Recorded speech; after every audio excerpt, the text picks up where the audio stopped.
Thanks so much, Meredith. I will start sharing my screen. Okay. Thank you so much, everybody, for tuning in. I am very, very excited to talk about messaging and your voice and how you can be more confident when you're writing content to attract your ideal client. A little bit about myself. Yeah, so I'm a team writer on the My Wolf design team. I've been a freelance copywriter for about 2 years now, and I love talking about messaging strategy, especially because I think this is where a lot of us could use some confidence building. And so I'm excited to get into it with you guys.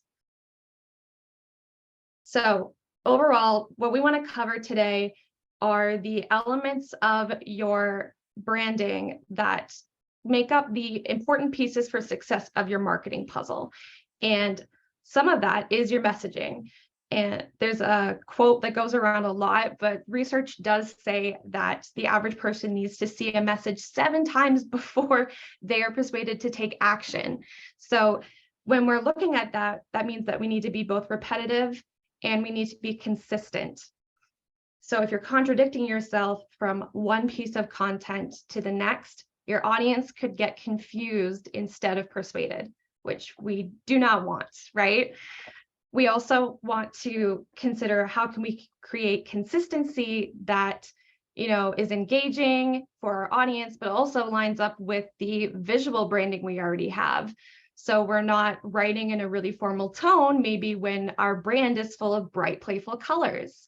How do you balance all of those elements? So we're going to talk about how you can understand branding, messaging, and ideal clients all fitting together. Some principles that you can use to build and refine your brand voice. We're also going to talk about what it looks like to translate your clients' dreams and preferences into your brand voice. So how does your audience and your clients even play into that? And then we'll go through a few steps, just really easy ones to keep in mind when you're writing and when you're building out a content plan. If you have any questions throughout, feel free to put them in the chat. We'll have a question period at the end. And I'm also hoping to leave a little worksheet with you guys after this as well when you get the recording. So hi, if you missed the intro, I'm Brea. I'm the owner and content writer of Everbloom. And I've been, again, freelancing for about 2 years now, but I have a background in public relations, social media marketing, but I've always been super psyched about helping people translate their ideas into words and a voice that represents the best versions of themselves and their brands. I'm really passionate about healthier, more connected communities. And so I work with a lot of very different entrepreneurs and even nonprofits who all somehow benefit their community through maybe arts or technology or food even. And I get to do a lot of that through My Wolf Design, which is pretty great. And when we're talking about your branding, it's important to understand the big picture. I'm going to keep this as simple as possible, considering it is a pretty big picture. But your branding could include stuff like your mission, vision, and values. It could include your visual identity, like your logos and fonts. And yes, it should include your voice and your messaging. Messaging specifically helps your brand feel more dependable. It builds loyalty and equity with customers, and it helps you become more recognizable by more than just your logo or your colors. That established brand voice and repeatable messaging should be a part of that foundation of your marketing, along with things like your website, brand assets like photos. You give your customers information and action through your messaging, but it also helps them recognize you. And your words need to align with your visuals and embody your value and the promises you're making to your customers. So when we're looking at all of that, where does an ideal client come in? They're, for me, the kind of defining factor for how we want to present ourselves to them.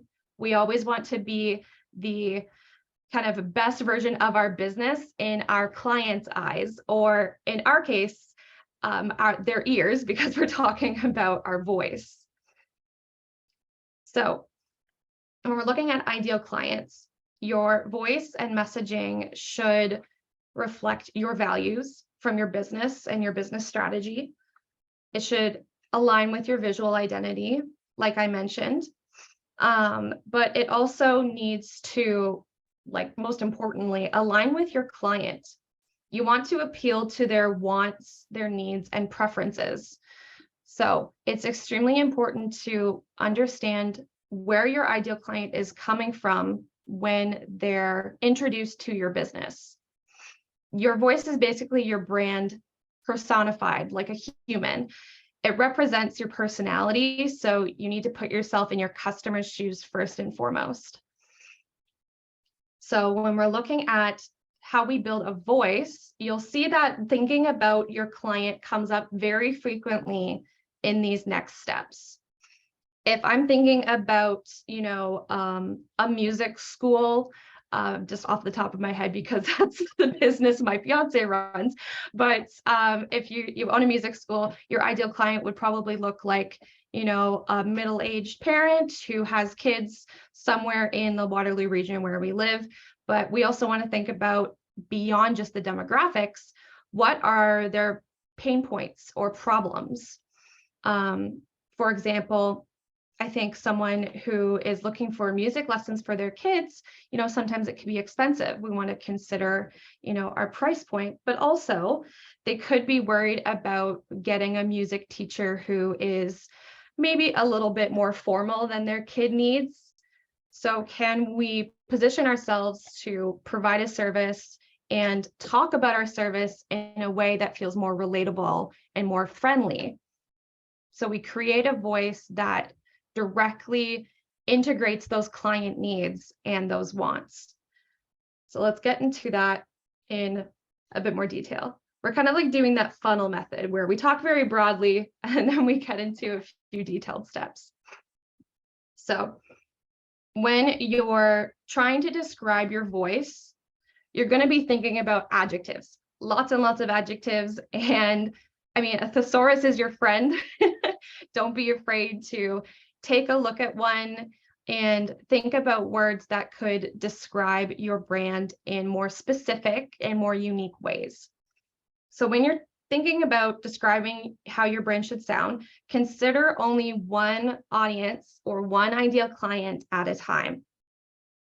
If you have multiple audiences, this might be something that is worth investing in help with, because your voice could be a little bit different depending on who you're talking to. For example, a large venture that is maybe in the stage of both connecting with customers, but also connecting with investors. You might want to speak to those audiences in a slightly different tone of voice, maybe using different language, but you're still going to be saying the same things. Really, we're talking about getting clear on how we want to say stuff before we even think about like what we want to say in the first place. So can anybody else think of like an example maybe in your business? Does anybody have any, multiple target audiences where they feel that maybe they need to have different voices when they're communicating with them? Yeah, Carly.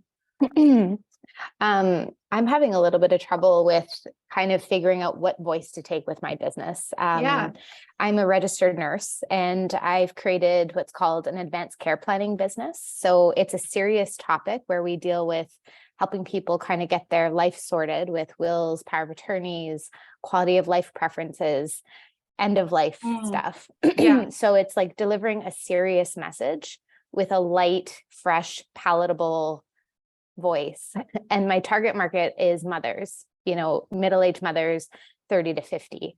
Right. So I don't know if you have any, so my social media is a mix of, some serious, like professional stuff, but also some fun, light things that appeal in other ways. I don't know if you have any suggestions for that, or if that's something that you would save. for, a paying client, but would love to hear your thoughts. Yeah, I can definitely share some thoughts on that. And that kind of explores like the next step, which is making sure you think about some human characteristics for your tone, your personality, and the language you're using when communicating. So in your case, we're looking at an audience that probably has family members. They're taking care of their older family members. They're probably working, have probably at least like a high school level education. But when we're looking at emotionally what they're needing and what they're wanting, they're probably needing some reassurance, right? They're very worried about making sure that their parents are taken care of, but also that things are taken care of in that end of life stage. That's extremely stressful for people. So they're stressed, they're worried. We want to reassure them and keep them calm. But like you said, it's a serious issue and we don't necessarily need to pile on more serious to it. So I think the fact that you're leaning into some lightness, it helps people feel a bit of that relief that they're looking for. And it might help differentiate you from other organizations or people who are doing similar business who maybe take a more formal or serious approach. It sounds like you want your customers to be able to relate to you, almost confide in you in order to deliver your service. Does that sound right? Yes, that's absolutely it. And comparing other industry leaders, it is very like serious, very heavy. And it's just, for me, it's a turnoff, but I also know that it's something that's really needed too. And so how do you deliver this in a fresh way that people can feel it's relatable? Yes. Oh my gosh. Okay. So let's try to get as specific as possible with just like a few adjectives. And that's a really important point here. When we're thinking about how we would describe ourselves, let's say if we wanted to make sure we come across intelligent, is there a specific type of intelligent that we want to come across? Do we want to be wise, kind of like someone who is like all knowing and very like caring and sharing with that wisdom? Or are we more quick-witted, a bit clever in how we communicate? Or are we more of like a thought leader, someone who carries a lot of knowledge and expertise? So when you're thinking about maybe wanting to come across as like knowledgeable, kind of where would you say you fall somewhere in that very specific spectrum? As you were mentioning, what came to mind was experienced. Experienced, yeah. And it kind of falls in between all of those things. So you have like the wise from experience, but the humility, knowing that you're learning more and that things are different and, Yeah. Mm-hmm. Okay. So let's think about another adjective maybe we could use for your language. When we look at language, we want to make sure that we're using a language that our customers can understand. Okay. Even if we want to convey a level of knowledge or expertise, we still want to kind of translate what we would normally say into language that, especially in your case, the regular person would understand. When you're working in a different business and working with people of different educational or job backgrounds, you might be able to get away with using industry terms, but when you're working with the general public, you want to keep things super relatable, direct. And we also want to consider, are we talking about our brand in first person, I, or we, if it's plural?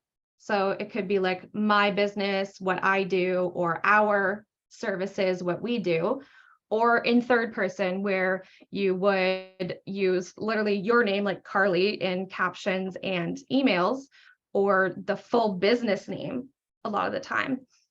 First person is more personable, so it would probably suit your business a lot more and help people feel more comfortable having those tough conversations with you. Cool. Okay, I want to invite like one more example specifically for adjective brainstorming, because honestly, having someone to brainstorm with or even just using a thesaurus is a huge help. So does anybody want some assistance kind of describing how they want their brand voice to sound?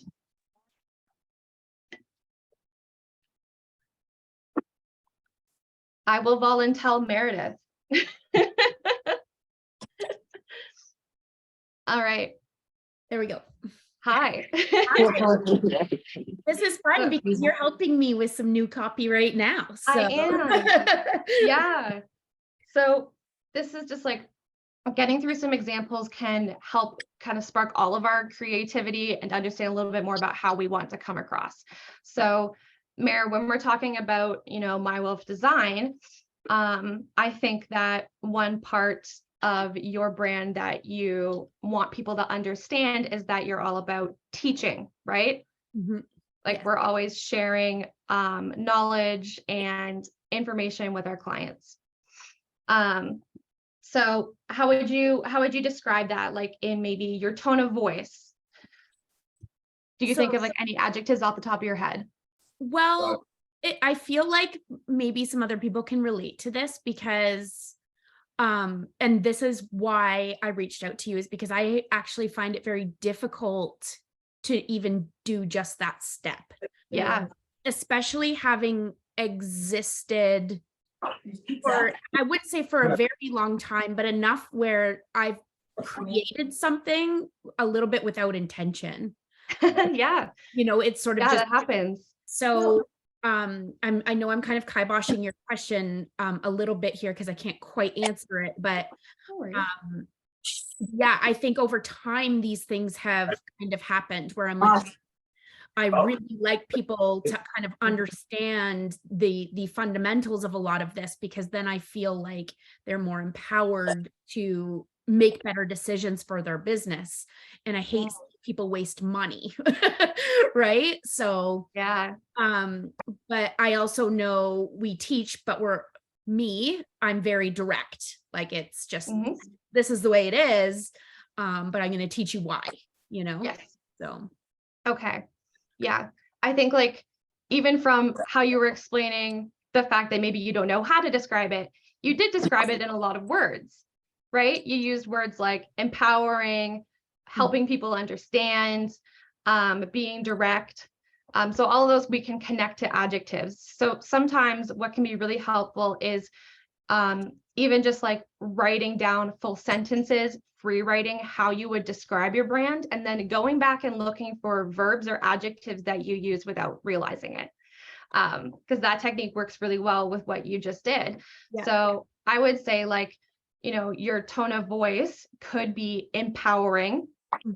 But also your language, I would, definitely say you're extremely direct, and that is very important for what we do with a lot of new businesses.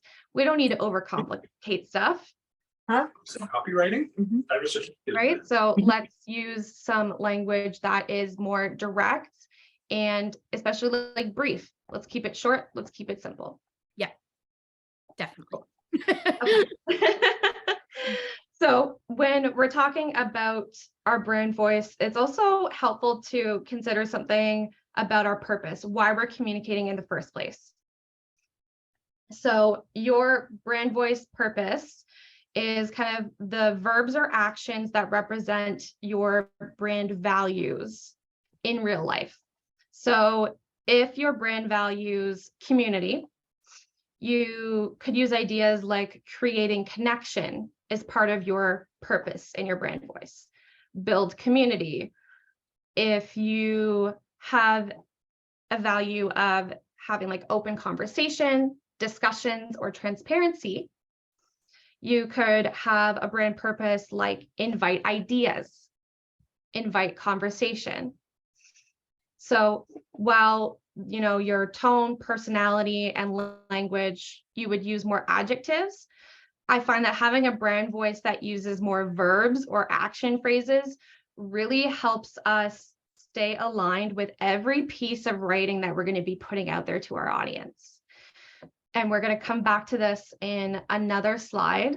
But once you've thought of your tone, your personality, your language, and your purpose, you're going to have 4 categories that describe how your brand voice should sound. You can write those down, right? But also remember to give yourself guidelines based off of those. So you can give yourself specific examples of what your voice would sound like in action. You could list some keywords or phrases that match that voice, or you could write a list of do's and don'ts to make sure that you do sound direct or you do sound reassuring, right?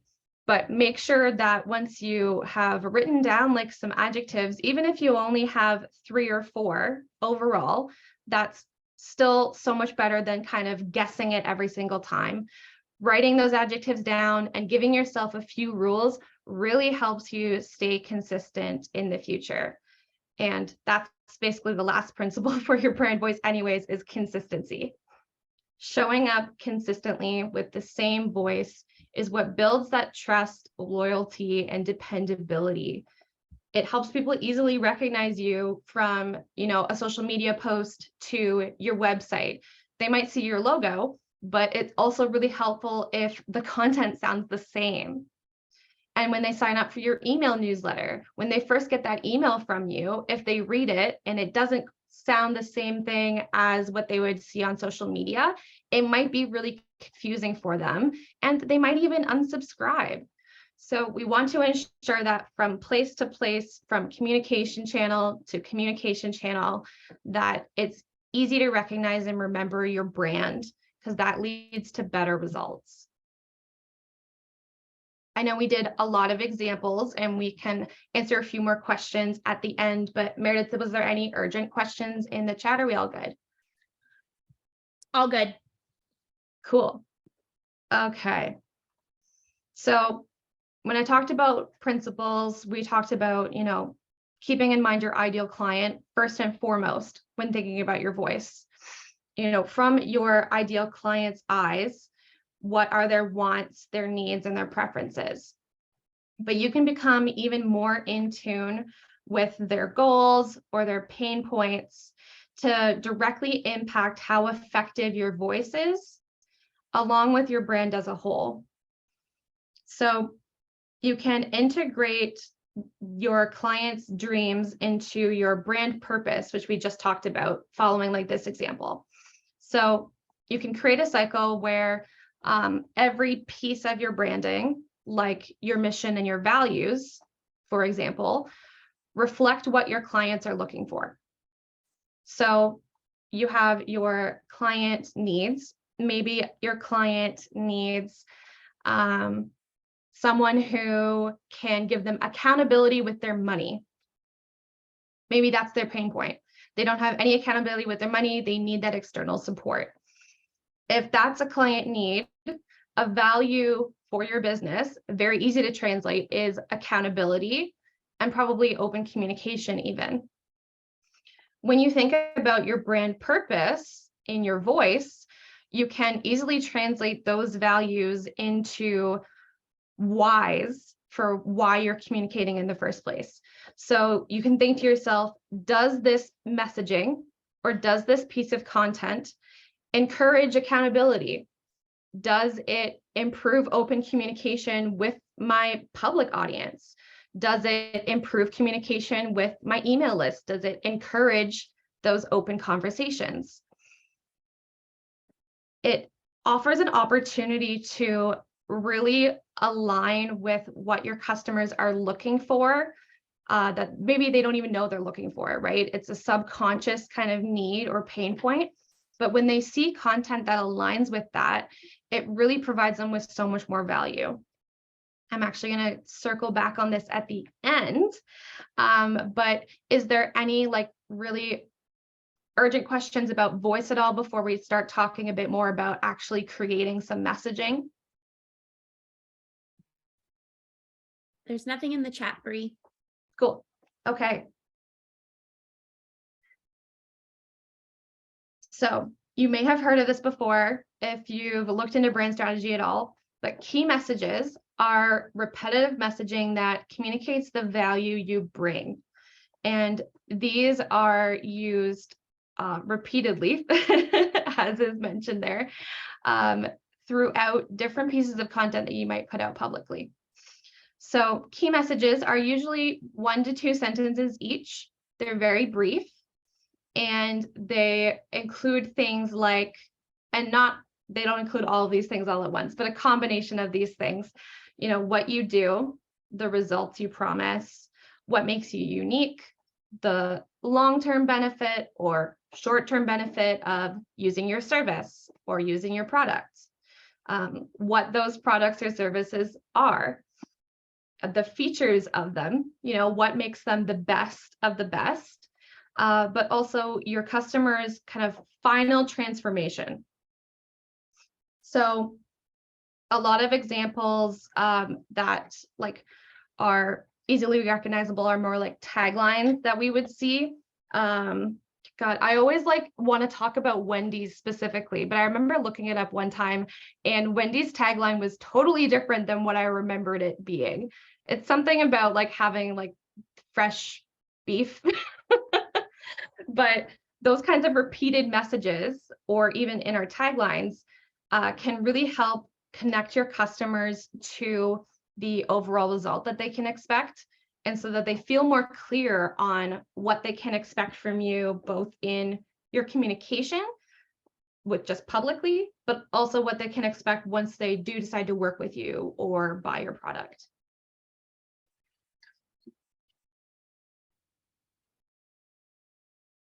When you're looking to write kind of beyond those key messages, there's a few tips I have that can help just kind of get those ideas out, really refine them, and make sure that they're aligned with your voice that will attract those ideal clients. So when you're writing content, the biggest thing is getting stuck in your head, having that writer's block, but also doubting what you're writing about. And so free writing is a technique that includes no limits, no stopping, no self-critiquing when you're writing. You literally just write by hand or you type it out just to get the ideas out on paper. And then once it's all out there, you go back and you can edit and refine it. But free writing is really, really helpful practice, even as a copywriter where I'm writing every day. There's a lot of times where I can get that creative block, or I can feel just maybe my creative energy is really drained. Free writing is very, very helpful in kind of getting that creativity flowing again, but also allowing yourself to communicate something all the way to its completion before you go back and decide how you want to refine it. Too many times we end up kind of self-editing as we try to write something, and it can just end up being confusing. So if you're feeling stuck or feeling like you're not confident in what you've written, try free writing. I definitely recommend it. Remember to speak to what makes you unique. That comes back to those key messages. Those should be repeated in the content that you create. And here's some examples. So if you're writing a social media post, almost always you want to include one of your key messages in that social media post so that it can link back to the value that you provide as a business, whether it's a short social media caption or a long social media caption. You can use one of your 3 or 4 key messages to connect back to what your customer can expect from you in the long run. So you could also use those frequently on your website, especially on pages like the home pages where you want to immediately communicate that value. And your key messages can be used as something like a framework, where if you need to shorten it a little bit or change the wording in order to make it work for a shorter caption or an email, you absolutely can. These are things that are foundational frameworks, but they have that flexibility to be tweaked a little bit to work for many, many communication channels. When you're writing, think about some keywords or phrases that you feel represent your brand's purpose or your values. I know that actually Meredith and I did a little bit of brainstorming for My Wolf Design a while back, just thinking about words or phrases that we feel are connected to the value that's delivered or reflect kind of the cleverness of the voice. And so thinking about those words can just give you a clear list to include in any piece of written content that adds a little flavor to it, a little bit of more recognizability that customers can tie back to your brand. So again, things like I'm thinking about Wendy's now, but the freshness is always ones that come to mind, and fresh never frozen. Is that it? I think so.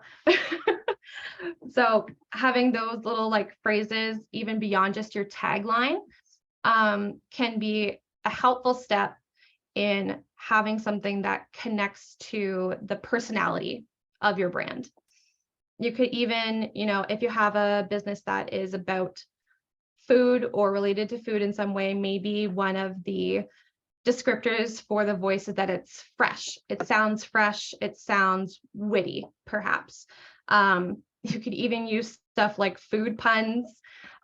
Make sure that you're using like really descriptive adjectives when it comes to colors, like saying that it's like bursting with flavor. Make people think about the feeling that you want your product or service to evoke.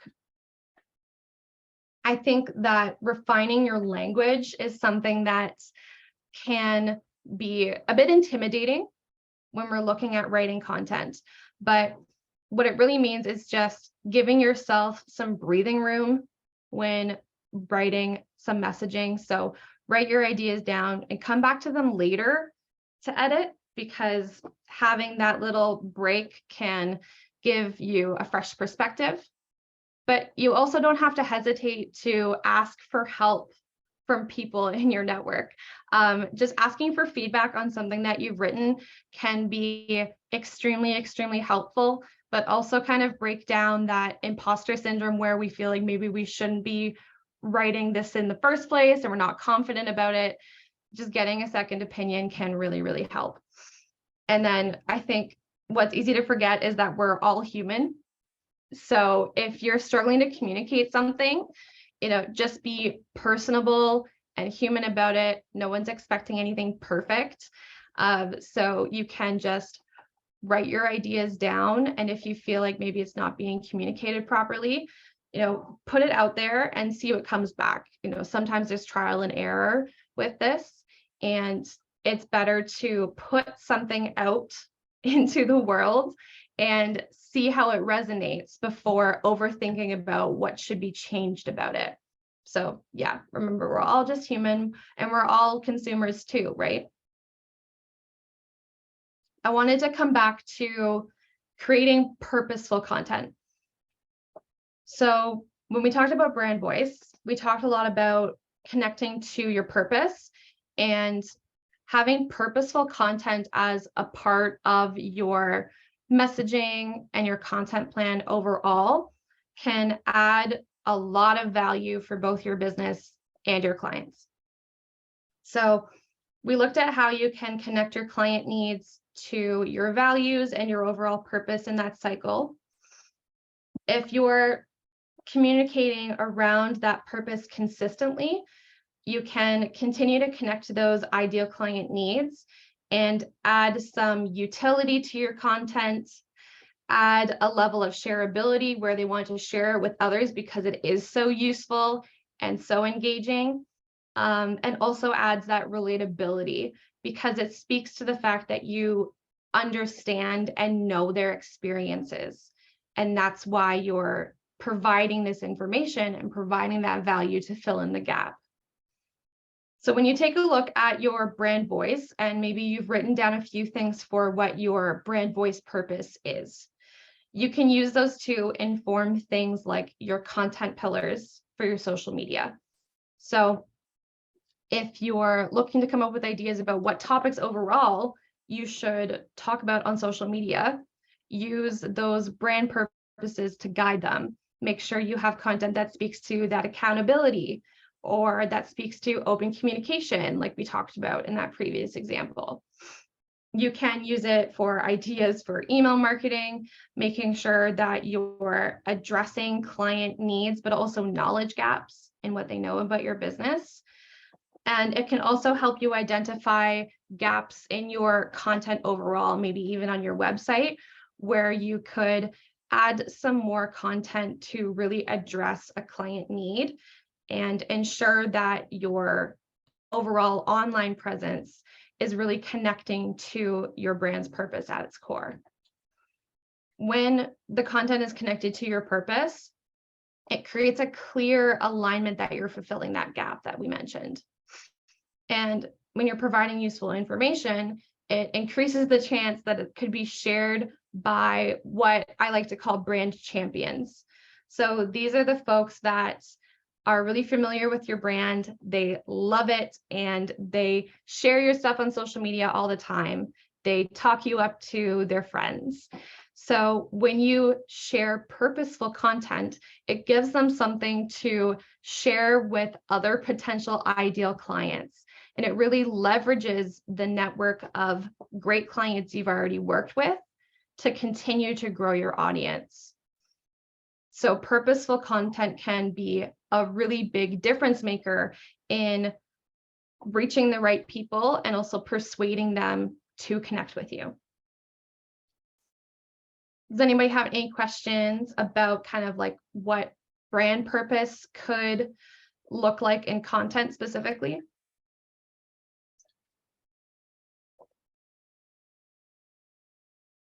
Okay, I think we're good. So a lot of information about voice and about messaging.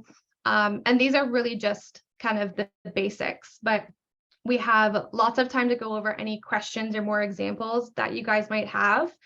And afterwards, I know Meredith's going to be sending out the recording, but I also have a worksheet going over what we talked about for your brand voice, determining your personality, tone, language, and also some frameworks for some key messaging. So you can take that away and come up with some messages that will help you stay consistent. Thank you so much, Brea. Yeah, no problem. I realize I always talk too fast, even when I'm trying really hard to talk slowly. So if anybody needs anything repeated, please just ask. Fantastic. Who has questions? Oh, quiet. No questions. I had to step out for about 10 minutes, so apologies if you already answered this, but Yeah. when would you say somebody should, when is the point when you should be like, okay, I've written stuff for myself and I am kind of treading water. When is the point where I should be like, now I need to hire somebody to help for my content writing and that sort of thing? Yeah, absolutely. So when we talked about brand voice specifically and considering ideal clients, I mentioned that if you have more than one audience you're speaking with, that's probably a clear indicator that it'd be helpful to have some assistance creating that voice, because it does have a level of nuance where you want to sound sort of like your brand, but almost a different version of that brand, because you're communicating with a very, very different audience. And that comes into where their like education level is coming from, if they have expertise in a certain industry, but also if it's coming from, like, if you're communicating with a community in one sense, but then in the other sense, you're communicating with professionals in more of like a business to business relationship, you might need a higher level of formality. So I think that's like one sign where if you're feeling confused about how you're talking and to whom, that's where maybe you could use some assistance. I genuinely think that so much of the time it can depend on how confident you feel talking about your business. So I've had a lot of clients kind of come to me being like, oh, well, I think I need some help with my website content. But when we go through the discovery phase and we talk a little bit more, they mention that they want to go to networking events, but they don't know how to talk about their business confidently yet in those scenarios, or they want to participate in like a conference, but they don't have something easy or simple to communicate who they are to people quickly. If you find yourself lacking that confidence and you've tried to create it yourself, sometimes that's where you could use the help to have a second opinion and create something that's easier to be consistent with so that you can have that confidence. I think that sometimes it's also the amount of time that you've been in business. Like Meredith mentioned, she's kind of built something, and along the way, it created this voice, but perhaps not intentionally. And that happens. That's very, very common. It's never too late to come back and establish a level of consistency in the way that you write your content.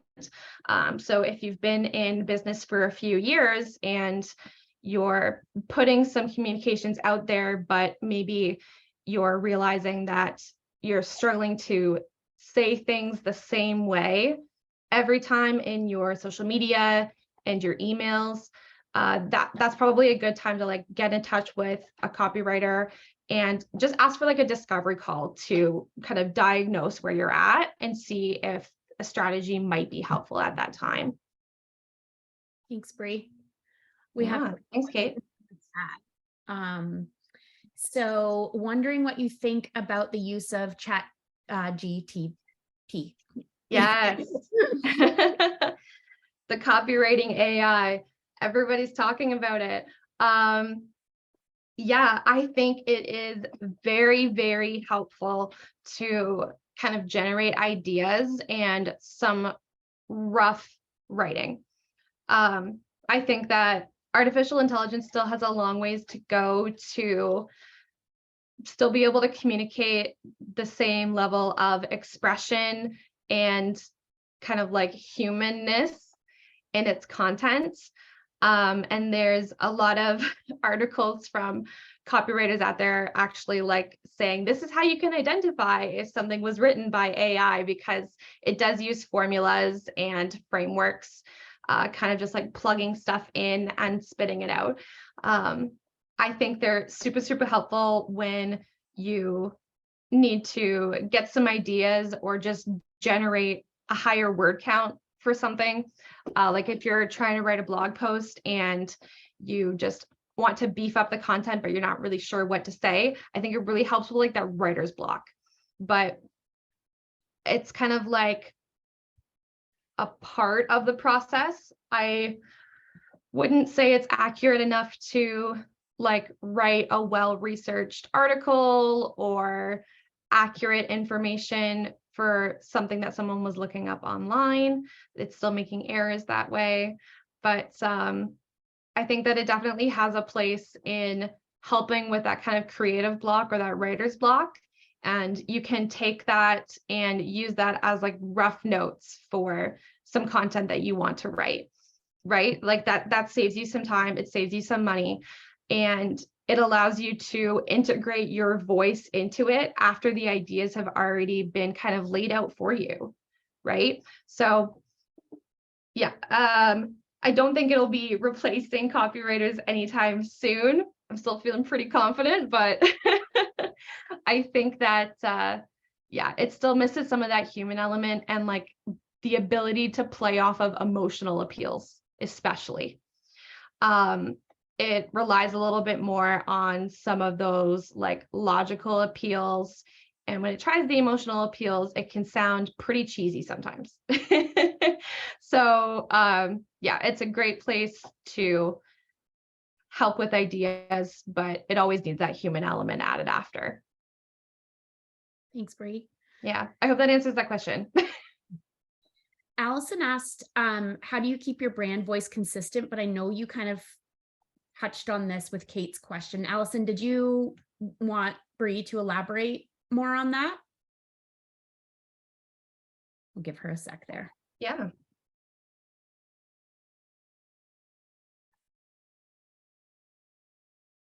I have a question if that one is covered.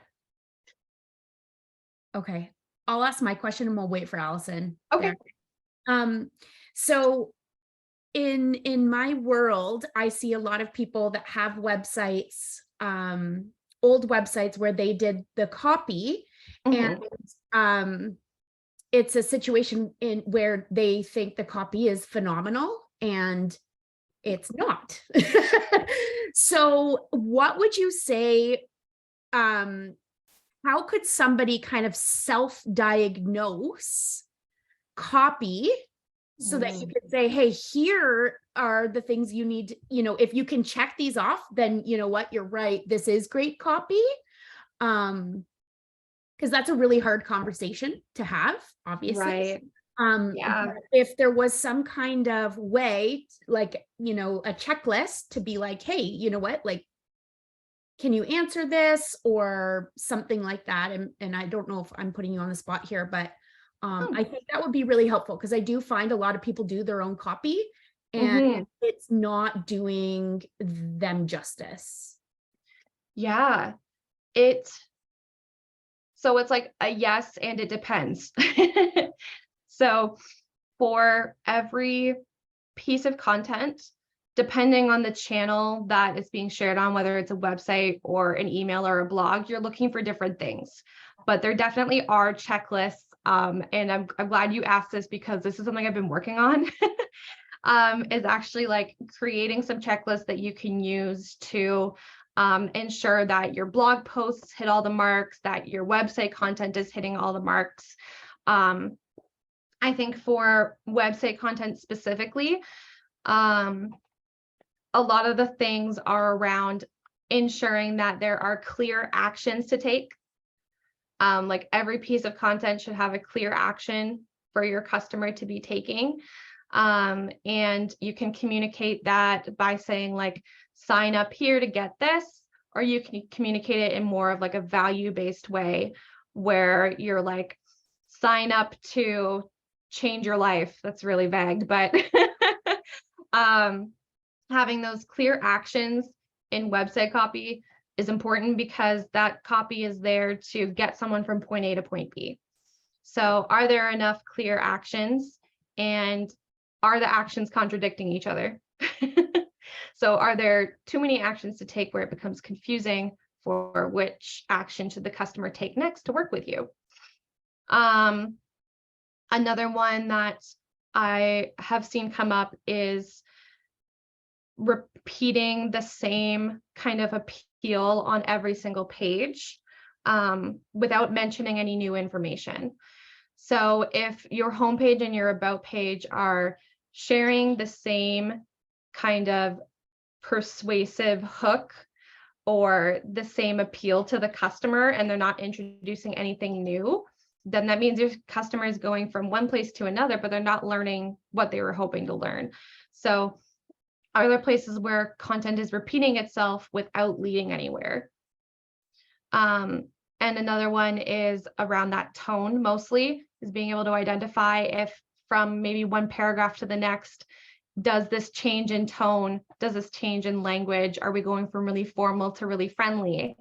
Are we using we in one place and then I in another place, confusing the customer about, well, who the heck am I working with, right? Sort of those just kind of like inconsistencies in how the content is coming across to the reader. It's so hard to self-diagnose though, because I think when you've written it yourself, it's a bit harder to catch some of those inconsistencies that could come up. And that's where just like taking a break and coming back with a fresh set of eyes could help. But as for like checklists, yeah, that's something I've been working on, because I think that there are like easier ways for people to identify whether they need some help with website copy or blog copy specifically. But it's just so different in each of those scenarios that having like examples along with the checklist is super important. So like, I find that like, it's a yes, but I don't have that right now. Yep. It looks like Anna says the checklist sounds awesome. So there's your next few blog posts, Brea. Yeah. Thanks, guys. Harley, I'm going to skip your question because I think there might be an opportunity for you to have a discovery call with Brea there. Nikisha's asking, and I'm glad to see your face, Nikisha. I was like, oh my God, it's noon and Nikisha's not here. Sorry, I was late. Calling you out. Do you have a strategy for creating new content ideas? Because she finds it gets repetitive after a while. Do you mean for social, Nikisha? Blog posts, because kind of everything kind of stems from the blog post for me, and so I rotate between like obviously these pillars, but I'm like, I don't know what else to say. I try to say different things based on the season, but I think after year 4 now, I'm just like it needs to shake up a bit and make it a little bit more engaging and relevant, because it can just be the same topics obviously, but I just don't know how to make it a little bit more dicey. Yeah. I think there's like a few tips. First of all, I think that like really where like my skill set is in like the strategy and the clarifying of messaging itself. I struggle even sometimes myself with like content idea generation. But some things that I have done that I have found helpful have been looking at like any frequently asked questions that might come up for your business or your product. Can I expand on this in a blog post or a few social media posts? But also, and can you remind me what your business is? I do retail design, so I'm an interior designer. Yeah. Okay. I think that when you're looking at those content pillars and your purpose, a lot of it can be like very like client centric. Sometimes shifting your perspective and thinking about how can I let people get to know myself and my brand better, and thinking about content that way, ways that your audience can feel like they're like the inside part of something, like they're the first to hear about something, or they get to know you a little bit better. I find that can be really helpful and can just kind of like help jog that creativity as well. People love to feel special, right? They want to feel like they're really valued. So sometimes creating that content that is maybe like letting them in behind the scenes a little bit, telling them, like kind of like what's going on in your life or why a project was so important to you, makes them feel like they're a part of your brand and your story. So I think that those have been like 2 major things that have like really helped me kind of like come back and refresh my idea generation energy. I might be able to help with that as well. So like frequently asked questions for sure. I also use like if I'm ever doing like a discovery call or speaking with someone and they give me a reason why, whatever it is my wolf design does, why it's not the right fit, I will then create a blog to support that objection. So for example, hey, I want to be on WordPress and not Squarespace. I'll then create an article on why Squarespace is better than WordPress. Okay. So the objection was this, right? So these are, from a sales perspective, real life objections. And so I'm going to create a post on why that actually shouldn't be the case, or misconceptions in general. And it feeds back to me educating, because I'll get a lot of the time like, hey, can you, I don't know, add a home button to my website? And it'll be like, hey, sure, I can, but here's an article on why we shouldn't do that, and then tag it so that I'm not saying the same thing over and over again. So it's teeing it up. And then it also helps for anybody DIYing their branding or website. And then there's articles as to why you shouldn't do that either. Yeah. Those are great points. I forgot about like pulling from customer objections or misconceptions, but that's something that is super helpful. And yeah, especially like you mentioned, if one of your pillars is around educating.